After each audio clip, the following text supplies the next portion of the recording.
Have you ever wanted to stand in front of an orchestra conducting? Well, if so, Maestro has finally made its way to the PSVR2. I'll be going over what the game offers to help you decide if it's one for you. First off, before we jump into the review, I'd like to remind you all to hit that subscribe button, leave a comment and a like. The support really means a lot to me. So without further ado, let's crack on with the review. Jumping straight in, the game has no story, but there is some dialogue at the start that sets up your role here. You're the new conductor after the last one has been fired. You simply have one job: put on a great show.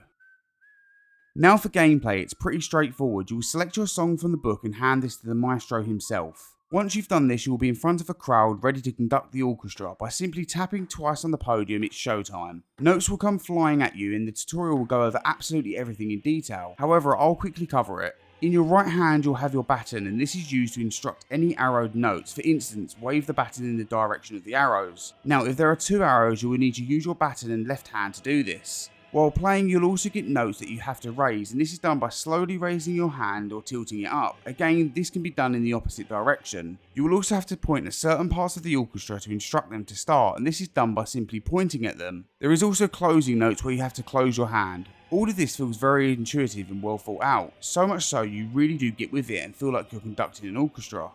Now for the soundtrack, it's absolutely flawless, and I'm by no means someone who listens to orchestra music, but I fully get behind it when I'm playing this game. Plus, with the inclusion of the DLC, if you do wish to pick it up, adds some absolutely wonderful tracks from movies and TV. Another thing I really appreciated was the history behind the songs. When you've selected a track, if you look to your right, there will be a sheet of paper showing the creator of the music and some more details, which is really a nice touch. You can also change your gloves, baton and orchestra costumes if you wish to do so, which can be quite funny seeing everyone as Vikings while sitting in the middle of an auditorium. You can also change the scenery, which I highly recommend trying them all as they're absolutely fantastic. With the inclusion of hand tracking on PSVR2, you can play this game like that, and personally I recommend you do so. Pointing with your finger or closing your hand feels incredibly immersive and makes this game that much better. Now I did notice the hands to be a little bit more shakier than the Quest version, however this didn't affect my play and I still managed to get 5 stars on songs. Now, what's a rhythm game without a little bit of competition? Thankfully Maestro has that in the form of leaderboards, so you can spend time chasing that #1 spot.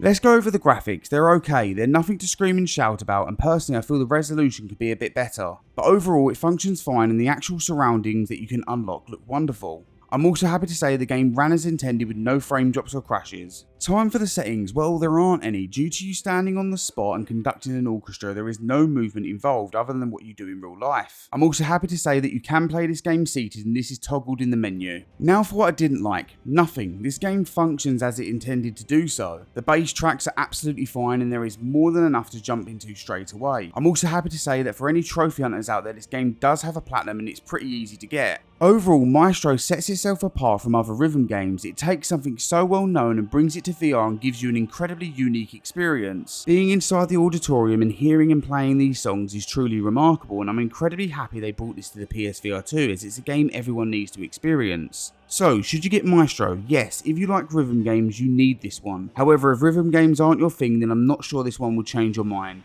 This concludes my review for Maestro. If you've enjoyed this video then make sure to stick around. I cover PSVR2, Quest and PC VR, so I'm sure you'll find something that interests you. Thanks for watching and have a great day.